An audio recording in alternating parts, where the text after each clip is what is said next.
Welcome to Behind the Boot, a Louisiana sports podcast. Your favorite weekly show bringing you the latest news in Saints, Pelicans, LSU Tigers, and more. Enjoy the show. What up? What up? Welcome to another week of Behind the Boot, a Louisiana sports podcast. As always, bringing y'all the latest in Pelicans news, Saints news, LSU Tigers news. You know what I'm saying? If something happened where we feel like y'all need to know, we even talk about UL Raging Cajuns, Houston Astros, any team that you rocking with in Louisiana sports. If it's worth y'all knowing about it, we got y'all. So we here for another week, man. We always started out this way, man. I gotta check on y'all, see how y'all been doing, man. How y'all feeling this week? All right, man. Can't complain, man. Can't complain. That's solid. How you feeling, Jerrette? Damn, Ryan, I'm all right. What don't kill me make me stronger, Cap. So That is definitely a fact.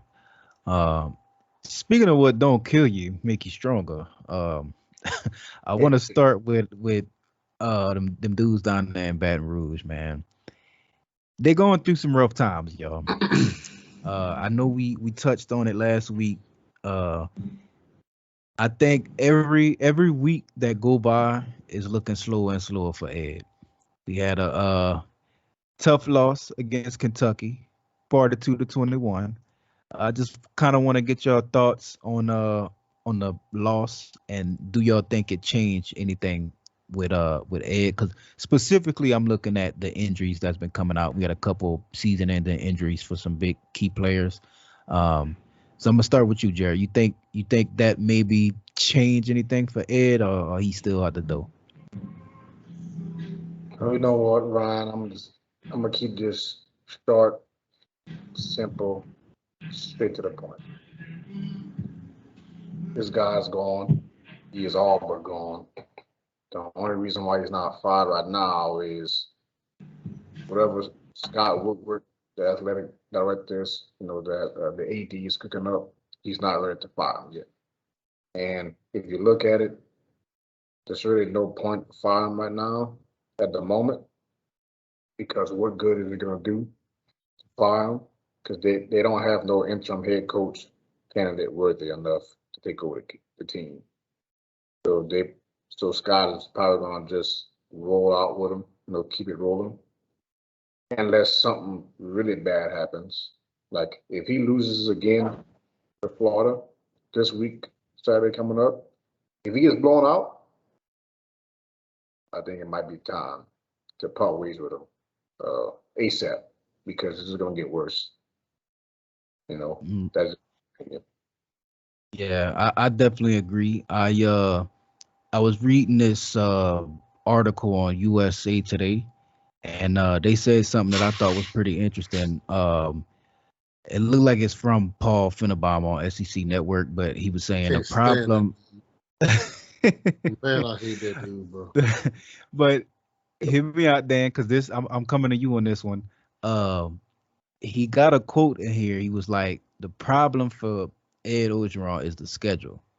He said going into Saturday night of the next 5 games, that was probably the easiest win, and they got smoked, might I add. And then he was saying they have Florida this weekend. He has Ole Miss, Arkansas, Alabama, and then Texas A&M at the end. So I don't even see them winning any of them games. You know what I mean? And that might be the worst LSU season that I can remember in a while, if he lose all 5 of them. You know what I mean? Like, I don't even think I was alive when LSU had a record this bad. You know what I'm saying? Where if they lose these 5, like, I can't remember a time in our lifetime that we've been that bad. So I'm asking you, Dan, any shot that they win any of them games? And if so, who you think they winning against? I give them a puncher's chance to maybe stay in it against Ole Miss, maybe stay again against Arkansas, mainly because those games will be at home and they'll be fighting. They're going to lose against Alabama. They're going to lose against A&M. And they're going to get their salad toss against Florida this weekend. Yeah, for sure. And to answer your question, The last time they had a losing season was 1999, was pre-Nick Saban era. That was Kevin Falk's last year at LSU. That was the last year they were below 500 and weren't bowl eligible. It's all over Ed, man. I mean, there's nowhere to put it. I mean, you can't sit here and tell me that these kids are responding to him. It needs a new voice. They're tired of hearing the same stuff, the same old song. He ain't motivating. The coaches he has aren't. They're not Joe Brady. They're not Steve Isminger. They're not Dave Aranda.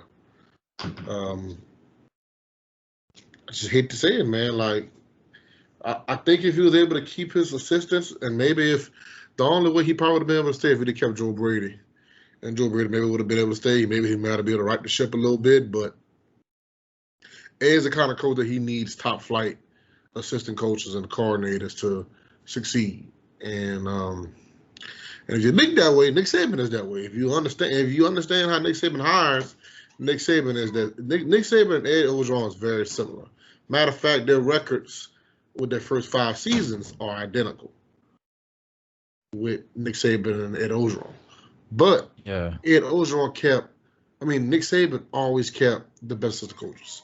If you notice, he always goes to the big splashy hires because he knows that he can keep them in check and he can coach football. He wouldn't get Bill O'Brien. Bill O'Brien got fired from the Texans. Bill O'Brien's probably going to be a candidate for the LSU job once he gets fired. He went get Steve Sarkisian last year. They got fired from USC and Washington. And look where he's at. He's at Texas now, building a program. He did the same thing with from Ole Miss. What's his name? Lane Kiffin.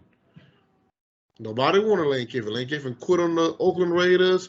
He quit on Tennessee, and he went to UCF, kind of revived his career. And look at him. He's a coach back in the SEC again. So, that's all from Nick Saban getting these guys and teaching these guys that they can be something, or if they can just correct a few things, then they can really be good, successful coaches. But he always has these guys around him that were former coaches and that know how to run a team and can then for sure run an offense and run a defense on themselves. And Nick and Ed has really, really failed at that. As soon as he lost David Aranda, the defense went down. As soon as he lost Joe Brady and Steve Isminger, the offense went down. So these injuries to these stars, man, they're just another knife in the cake for him, bro. It's done. Like he just can't. Keyshawn Boutte was his best and most explosive weapon since Jamar Chase. And Eli Ricks, they probably could survive without him, but I mean, it's just sad to watch, man. Your top 2 corners go out. Stinger's already out for the year. Rick's out for the year. Boutte. Those are 3 players that are going to be drafted in the first round. Yeah, those guys are going first round, and they're all out. And it's gonna be tough, man. I don't see him getting to 5 wins. I think he might, because they have ULM at the end of the year, but he's gonna have to squeeze out an upset, man. Like, he's gonna have to beat one of these teams to even be bowl eligible. And if he does that, he might keep his job, because this is a tall task. I hate to say it, but it's rough. Yeah, and we'll definitely keep an eye on it. Me personally, I think just looking at the schedule, man, like adding in those 5 losses to where on top of where they currently are is, man, that looked really bad. And just for anybody that was curious, that 1999 season you was talking about, they went 3-8, 1-7 within the SEC. Yeah. So yeah, that would have been the last time that something like that happened, which is a really long time ago. So I don't think I watched football regularly. Yeah, it's looking bad for Ed. That's like a bad thing to have on your resume, man. But I want to move to some more positive news. I'm gonna start with Jerrette. The Saints, man, they look good. They took care of business this week. They won over Washington 33-22. Me personally, I like what I seen from Jameis. But one thing that I feel like is important to note with the Saints for this week is that we getting some of those key players that's set to return after the bye week, man. So I'm gonna just kind of read off a list of people that could potentially be back in the lineup and stuff for us. Obviously, we got Mike Thomas. That's the big one. Will Lutz as well. We Maybe. need him bad. And That's a big. they got Eric McCoy on this list. They got Marcus Davenport, who is going to be huge. I think he bigger than whoever wrote this article put weight on him. You know what I mean? You got Teron Armstead. Got to look for him. Quan Alexander is eligible. Traquan Smith, Nick Vanette, Ken Crawley. Like it's some people who I feel like definitely will be able to contribute. That's set to come back. So this my question for you, Jared. Looking at the schedule for the upcoming weeks, we got the Seahawks, we got the Bucks, we got the Falcons. Do you have us losing any of those three games? And if so, which ones? I do. I'm gonna just be a realist here, Ryan. Would I love for them to go 3-0? Yes, but I know that's a slim chance. So I would, I could see them going 2-1. Seattle is without Russell Wilson. He's out for like 3 or 4 weeks due to a thumb injury. So they're gonna be playing against Geno Smith. If these guys can't get a W against Geno Smith, then I don't know. The season is just going downhill if they can't get a W against Geno Smith. Before you Uh, finish that, Gino was balling when he stepped in. God. Gino was balling. Yeah, he was balling, but that's not sustainable. He was. I felt like there was more on like adrenaline. He never started a game in what 7, 8 years since he's with the Giants. I mean, he's been a backup quarterback ever Trash. since. So Yeah. I don't think that's sustainable. Honestly, before Russell Wilson got hurt, like looking preseason wise, before the season just started, I had them losing that game, of course, because of Russell Wilson and the 12th man. But now, I mean, it's favorable. It's favorable now with Russ out. So I see that as a good W. I think they'll be able to squeak that one out. Uh, I would have them losing against Tampa Bay because it's Tampa Bay. Just because they have to lose a game, right?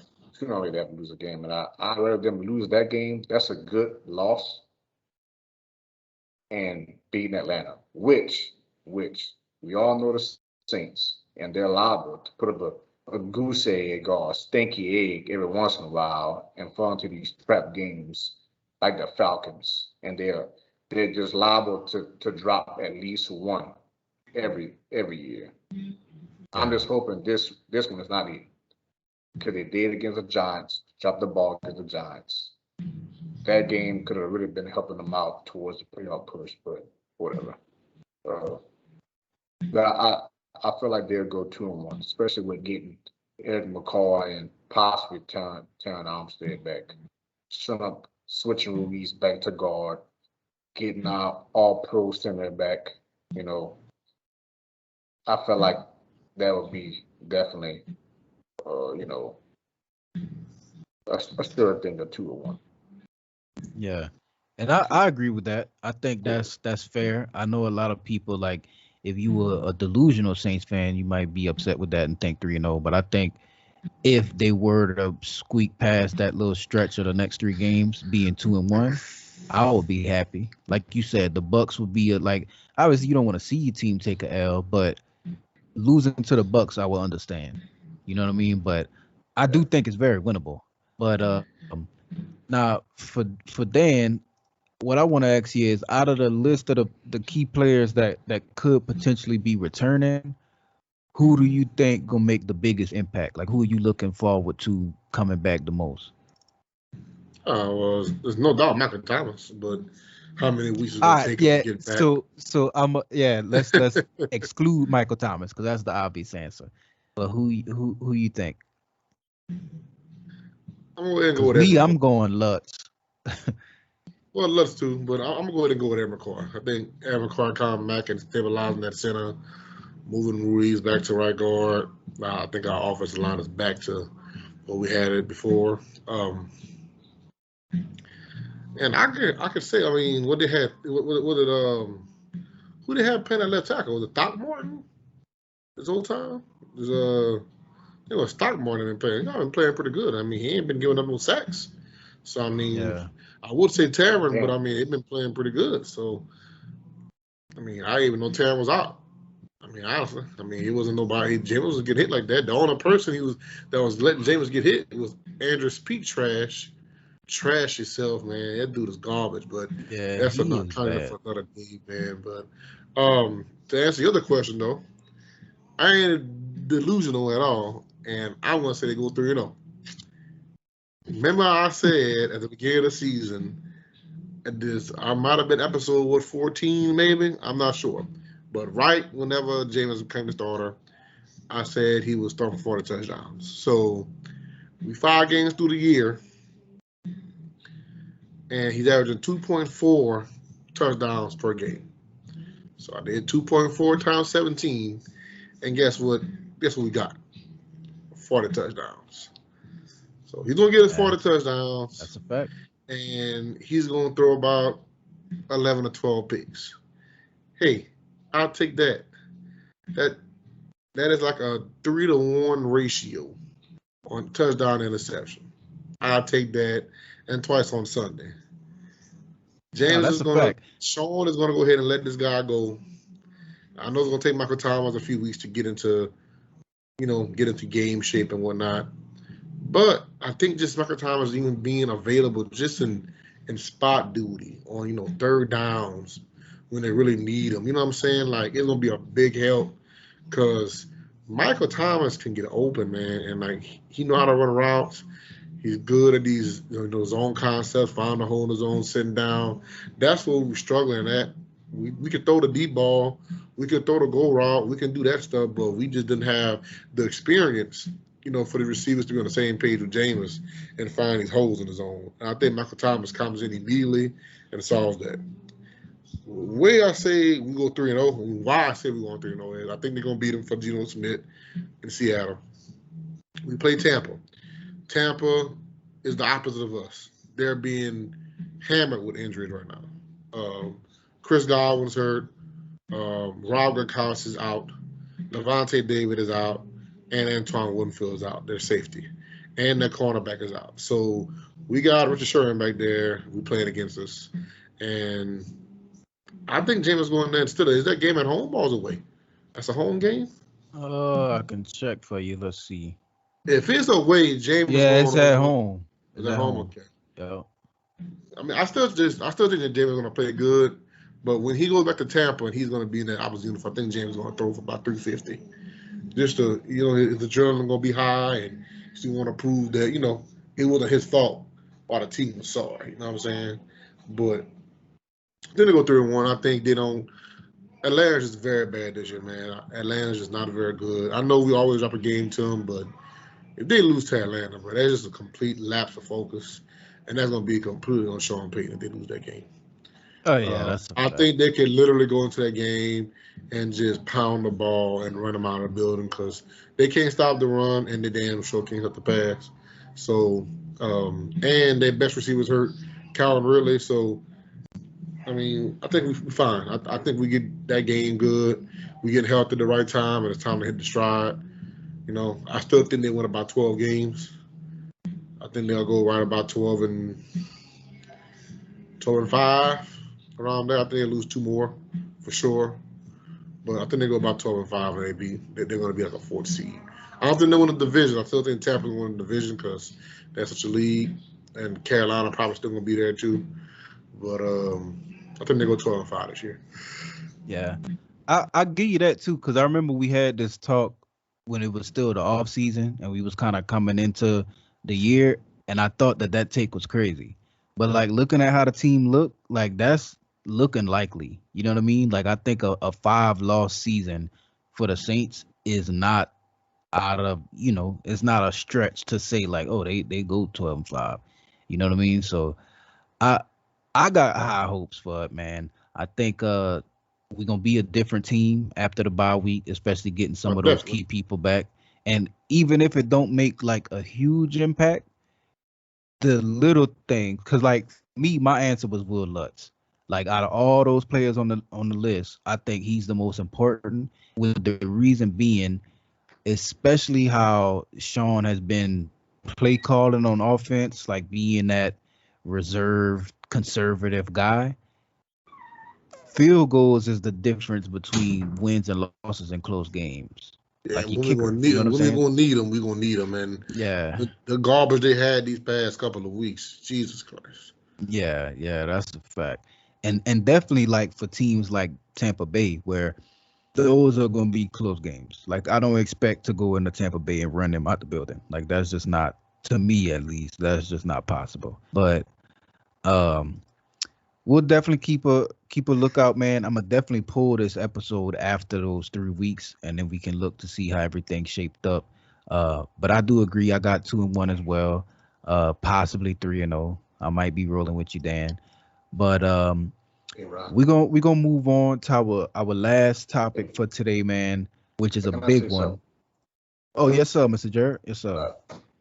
Just to correct Dan, Throckmorton is playing guard and James Hurst is playing left tackle. Just James Hurst, James Hurst. holy crap. Hey, been playing good, but that's not. Ooh, I want to say James Hurst something is else. bad, bro. Also want to give a big shout out to Marshawn Lattimore, bro. Before we move on, this Oh, guy locking up, bro. Locking up. got paid and is still balling. He broke his thumb in the first game of the season, came back, still balled,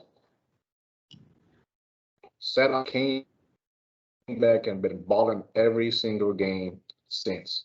And this guy got NFC Defensive Player of the Week this week.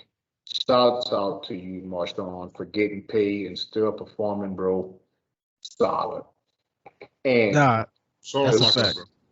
Sean and RP2. they snubbed my boy Blake Gillikin from getting special teams player of the week because this guy was booting his ass off. Oh, yeah. Blake UNFL, you guys don't know shit. That guy Go was Saints. that was a Timberland booty he had last week, bro. Oh, that's Y'all a beat fact. the shit out of that shit. That is a fact. I It didn't know was you had them little coffin three corner punts in them, bro. three punts out the fire, bro. God, you can't get no better than that, bro. Yeah, I He see why was- they let Sorry, Morstead Thomas. go. Sorry, Thomas. That little mustache you got, bro, is where's that? At your house, bro. I would say that he was one of the main vocal points of us winning that game in Washington. That's a That's fact. it. And I'm glad you brought up Marshawn too, because I do want to throw in before we move on to this last one.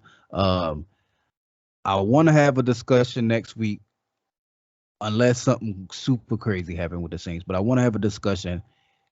I'm ready to say that Marshawn is the best cornerback in the league. He might be.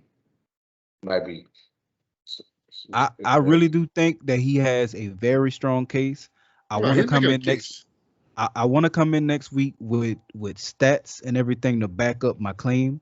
So we're gonna definitely revisit it next week. But I think he is emerging as like one of those front runner. You know what I'm saying? Like think Darrell Reeves back in the day, where you go up against him, it's gonna be a long day for you. You know what I mean? He is. I say right now, bro, it's between him and Diggs in Dallas, bro. Like they're playing two of the best cornerbacks right now, bro. Right now. Yeah. Forgetting about Jalen Ramsey here. Come on, God. That's not forgetting about Jalen Ramsey. Jalen? Yeah, but yeah, he a baller, but I'm saying. But everybody know what Jalen is. But right now, like as far as like who's playing the best, is them two. Like, Yeah. Oh yeah. Yeah. Right now, yeah. Yeah, I think talent-wise, you're right. Like you gotta throw Jalen Ramsey in there, yeah. but statistically speaking, Marshawn is to me a front runner. But we gonna be able to have this conversation in depth next week. You know, I want to make sure whenever we make that claim, we come with our research to back it up. So, we're gonna move on to the last topic, man. A big one that I've been seeing kind of taking fire on Twitter. What is going on with Zion? I wanna start off with Dan because this is my question that I think is a very important situation. Griff has made it very apparent that everything is a secret. Everything that he doing, everything that's going down behind the scenes, we don't know. Like I feel like with any other team, if a player is injured, they just release the injury report. This is what the doctor said, bro. He out 4 to 6 weeks. Boo hoo. I know this is a star player. You sad, but he's hurt. This is what it is. My question for you, Dan, is at least me, I'm trying to go through the potential reasons on why Griff could be hiding the status of his injury. Because they tell us he's ready for week one. Or not week one, but game one. And in the same breath, they tell us that he's not able to run on it. He's not able to practice with the team. He's not able to do anything that somebody who would even be semi-healthy should be able to do. So my question for you is, do you think there's something more going on behind the scenes? No, I just think he's not ready to play. I think he had surgery, and I think he's not ready to play. I mean, if he does get cleared, he's not gonna be ready to play for Wednesday, man. There's no way. You've been out the whole summer. All you've been doing is shooting and doing a couple of walkthrough drills.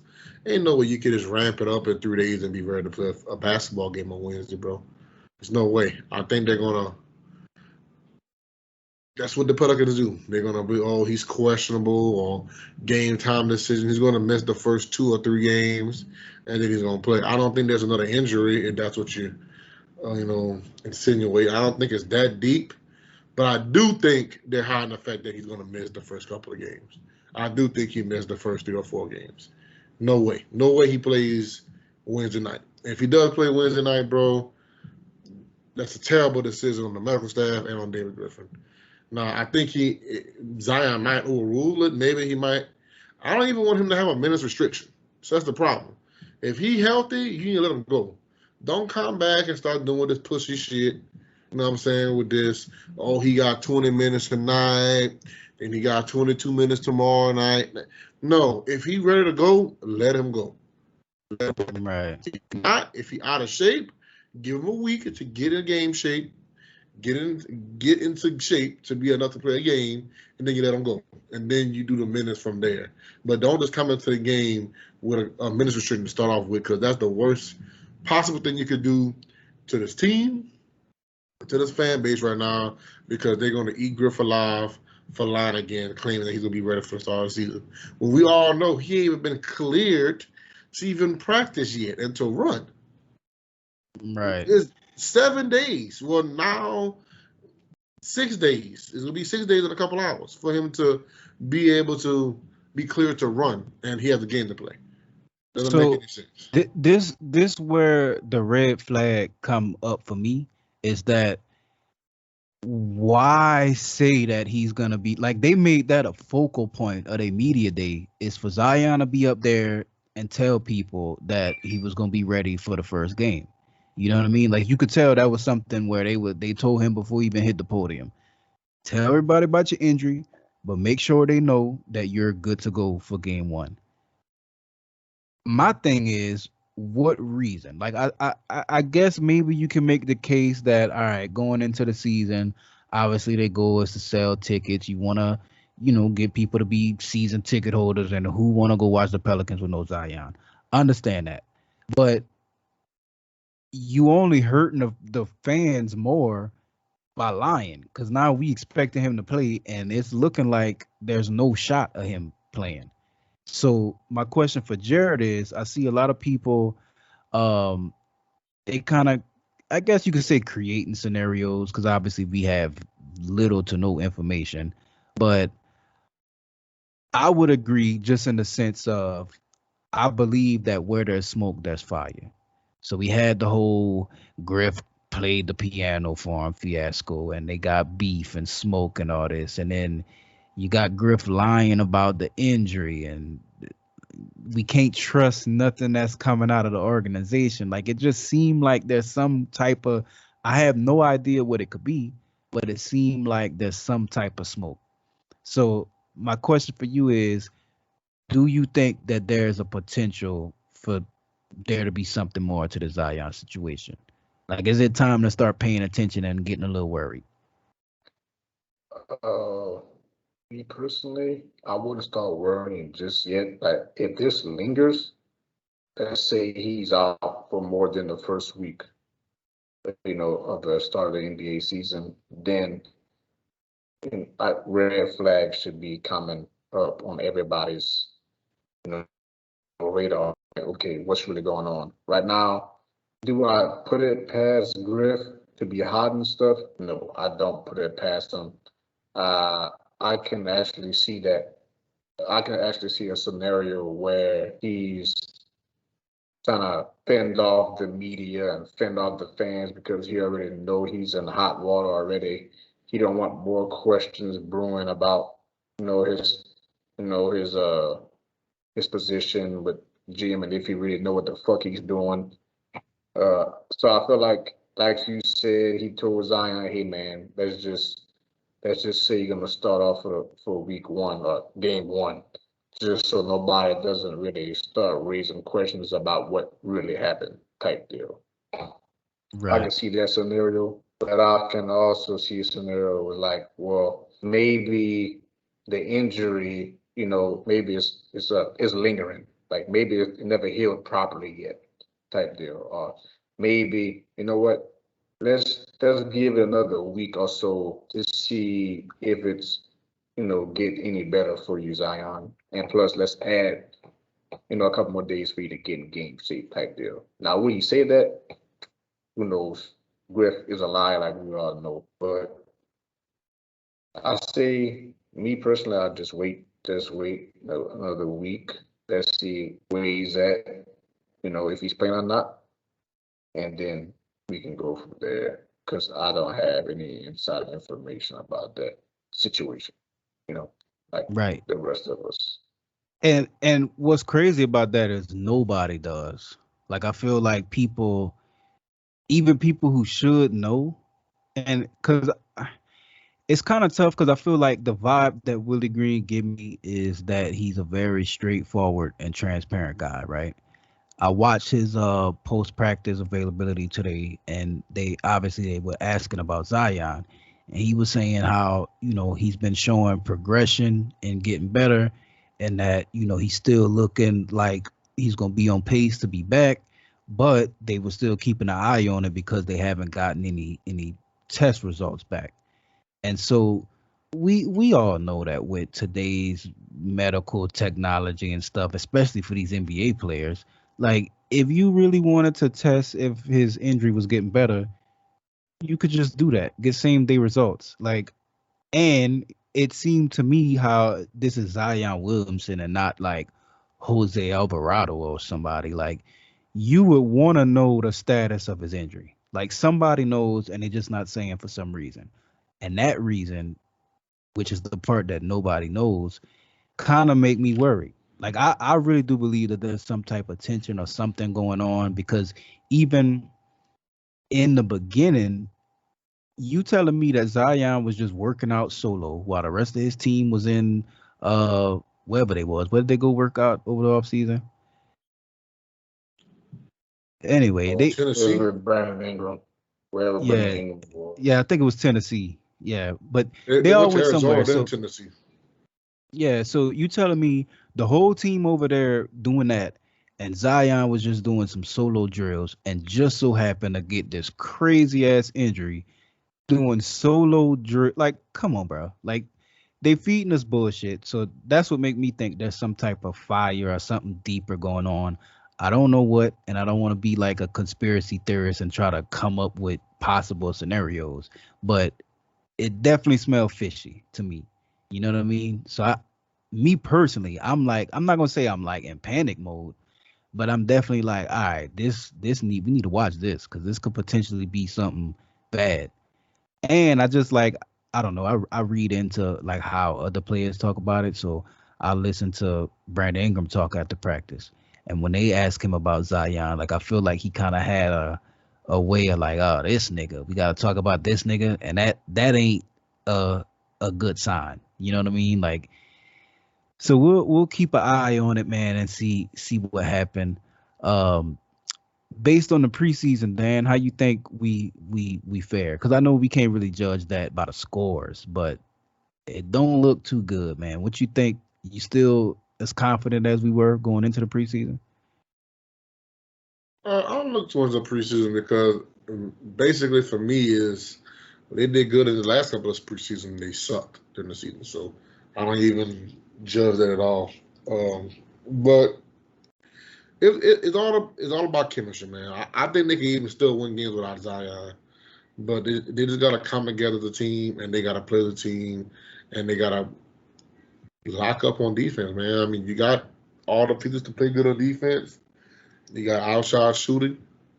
I mean, even without Zion, you got a pretty athletic lineup. You know what I'm saying? So I think we can still win games. It's all about how they mold and gel together as a team and how they play. If they don't show like they have any team chemistry, it's going to be a long year. I mean, they just got to play together and trust each other and not play this selfish brand of basketball that's always pointing at each other or your hands up whenever somebody cut back door. They need to have their brother back, and they need to go ahead and make sure that, they ready to play and ready to close out. Like Willie said, his effort, close out on threes. Not overreacting to a dude that can't shoot the three. You know what I'm saying? Like putting your teammate in a bad spot because you gamble on a steal. There's simple stuff, man, that you could just correct and gather in to make sure you're trusting your teammates. And contest the three, man. Like, it's a 3-point shooting lead, and we were like dead last in contested 3 points. Like, I just don't understand how we're not having the effort to close out on that. So, like I say, the talent's there. They're talented as any team in the NBA. To me, I mean, as far as young talent, they just got to play together, man. Even with or without Zion for the first week, they can still win some games. So, with that being said, I think they do hit a slump in the beginning of the season. I do think they probably, at the All-Star break, they're probably right about 500, maybe a couple of games below. And maybe they could turn up after the All-Star break and make a run. But I still think it'll take them some time, at least 30 or 40 games to get a rhythm together. And, hopefully by that time they're not too far behind to where they can make a serious run at it. Yeah. I agree with that. I think that's a little more optimistic than I am. And I got my specific reasons for that, which one of them I want to ask Jerrette about before we wrap it up. We kind of talked about last week how Nickeil Alexander-Walker is going to be one of the key factors into whether the season goes good or bad. And so I just want to ask Jerrette based on, and I mean, you don't have to get into like his specific stats and everything like that, but just based on what you saw from him in the preseason, do we still think that he's primed for that breakout season that everybody thinking about? I would say yes. I mean, it's preseason, you know what I'm saying? It's nothing to really judge upon. Now, would I rather him look better than he did? Yes. He had was the first or second game. He did pretty good. Yeah, he did pretty good. You know what I'm saying? And in the last two, it wasn't too good. If it's one thing I take out of it is that he's just inconsistent, too up and down. Just like any other young, player that's trying to develop in the NBA. First 2 seasons or so, they're up and down, inconsistent. So I'm just looking for consistency, honestly. If he can just be consistent, I'd be good with that. But I think he's, give me 10 games and I'll have you for sure. And, it's just preseason. Not looking too much into it. I still believe he's primed for a nice breakout this season. Yeah, and I do too. Like, I haven't lost faith in him. I think the area for concern for me is the first 2 games where he performed well was against 2 lower tier teams, and obviously it's preseason, so this is like the first time they starting to get to, it take a little bit for players to get going. So I think that had a little bit to do with, making it a little bit easier to look good. You know what I'm saying? Because you got Minnesota and Orlando. Those are 2 bottom tier teams anyway. You know what I mean? But he had 22 points against Minnesota. Only 3 assists, which kind of worried me if he can be running the offense. he had 19 points against Orlando, 2 rebounds, 5 assists, which is better. That's more so where I like it to be if you the main guy. You know what I mean? He had 2 steals in both of those games too. So he did really good in that first half. Now against Chicago, he played the most minutes, had the least amount of points, and that was against like a starting, Chicago was playing. Like I feel like we was looking at Chicago's real team, up until like it got late Most game definitely. once it got out of hand. But he had 7 points, 1 assist in 25 minutes. That worried me. You know what I mean? And he didn't at any point show any flashes or like brilliance, which, it's cool. You don't have to drop 25 points every game, but just show me that you're not holding the offense back. You know what I'm saying? And I felt like when they were on the floor, they weren't doing for other people what they should be doing, especially as like a guard. You know what I mean? Him or Devontae Graham. And then Utah, he went 11-5, which is not bad. I ain't gonna give him too much shit on that, but he played 25 minutes in that one as well. So I'm a little, a little worried, man, especially against Chicago. You shooting 20%. You 1 for 7 from 3. Like that don't look good, man. I'm hoping that he's still primed for that breakout season. I still think he a front runner for most improved, but I'm excited to see what happened in the season, man. We'll definitely keep an eye on that. Before we get out of here, man, I just wanted to double check, make sure there wasn't anything that y'all wanted to add. It don't have to be necessarily be about the Pelicans, but anything else that the people should know about before we get up out of here. right, That's really it. That's what's up, man. So, Bill Stroh's 5 straight ALCS appearance, going to the. That's a fact. Winner, man. We definitely gonna have an Astro segment this next week. I promise that. So remind me, don't let me forget to bring up the Astros as well next week. But yeah, man, if y'all came through again for another episode, man, we really appreciate y'all. We would also appreciate if you subscribe, hit the like button to help with the algorithms, man. If y'all made it this far through the episode, y'all definitely rock with us. So do us that favor, hit the like button, subscribe, do all that YouTube nonsense, man. We appreciate y'all, and we'll see y'all next week.